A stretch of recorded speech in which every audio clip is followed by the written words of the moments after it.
Yeah. So we're gonna do the hot buttered rum first. Yeah, that sounds great. Okay. I was just looking at a little bit up. So the hot buttered rum, actually, they figure it's actually adding butter to hot drinks goes back to Henry VIII. Really? Yeah. Well, he was a big fat bastard. Oh, Yeah, no back wonder. then it was hot buttered beer. Oh, okay. Go on. Before, yeah. And so that went on for a number of years. Actually, for a couple hundred years, that was sort of the go-to for the Brits and for people in general for looking for something. They just take beer and make it hot and add butter to it, and that was just.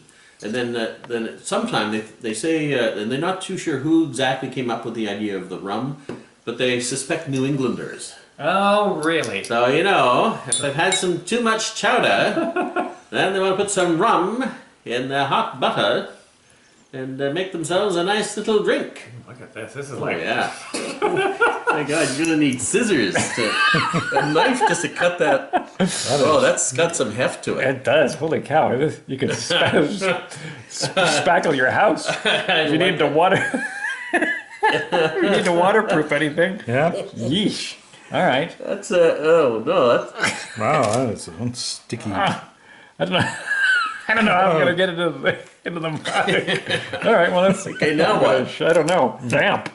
Yeah. No. For those of you on listening on the radio, and this stuff is that something you'd use to seal a road with, maybe.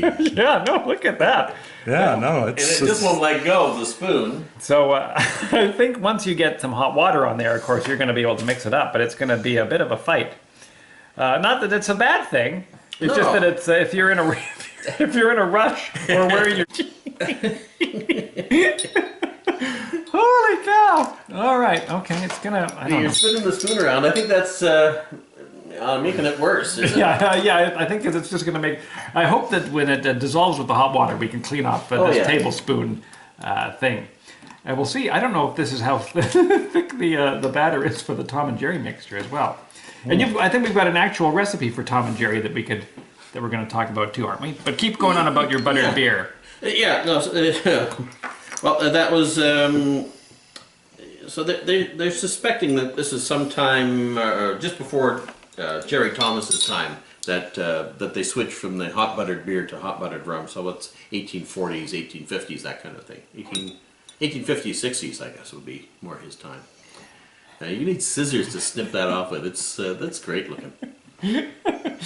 So there was actually, I guess by the time Jerry was publishing his book, they'd already said, hot buttered rum is for losers. It's they'd switched to hot buttered scotch. Oh, wow. Or hot buttered whiskey. Well, I often wondered as a kid when you would have something that was butterscotch flavor. Yeah. You didn't actually realize what that meant. Yeah. Until years later when you had something similar to this and you go, oh yeah, it actually tastes like butter and scotch. Scotch. Yeah. So it's like taking chewing gum and trying to divide it. It's like chewing gum on a really hot day. Yeah. But I got it all out. You did. Look There at you you. go. And then it says after you've thought with that, you would put in hot buttered rum with hot water, mix well, and a lemon wedge, which we didn't do. No. And an ounce of amber rum, and we're going to use the Lemon Heart and Son Blackpool spiced rum to be fair, because that's what we did last time, Yeah, right? and we're really liking the Blackpool spiced rum. I mean, I've had the Sailor Jerry's, and I think this is a little bit better. I don't mind saying it. Yeah, I think so too. I think the Blackpool, plus the Sailor Jerry, quite often your spiced rums will be down a little bit, right? Because I guess the flavoring drops the alcohol content for whatever reason. Yeah, whereas this is full on. Yeah, it's plus.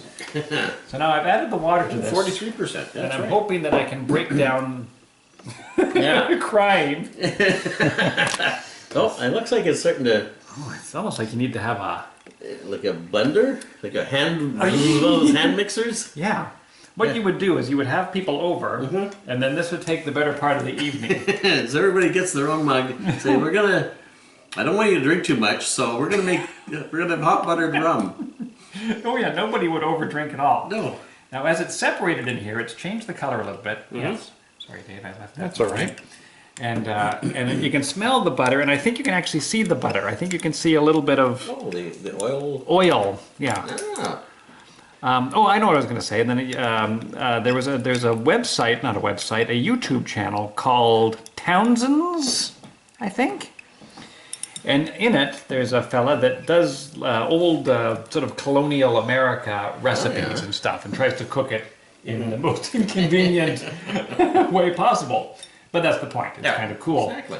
And he did a drink that involved heating up a hot poker, right? Yes. And then you would put that into your drink. That was the deal, right? You had like a pewter tumbler.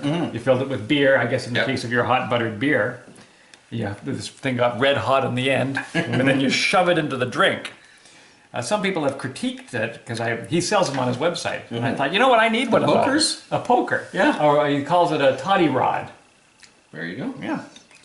Well, that's what David Wondrich says, is that's the best way to do it. Yeah. It's the way he learned at his grandma's knee. I don't think that's true at all. Oh, sorry, it's his mother's knee. Oh, okay. His grandma was also playing very close to fireplaces and drinking alcohol.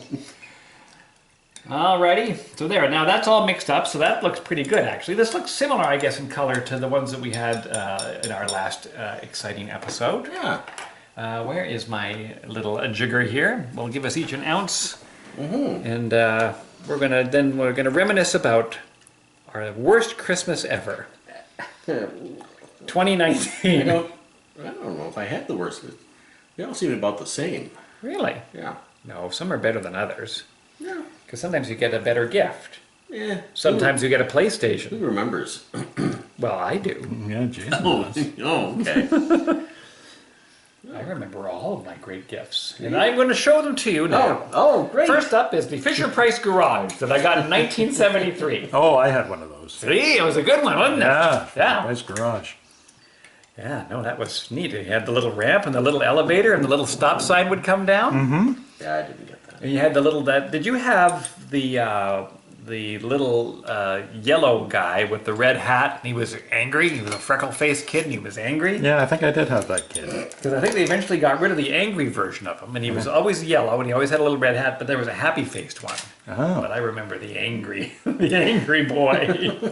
He was forced to work in the parking garage That's right. against his will. Well, that would make you angry. I mean, Yeah.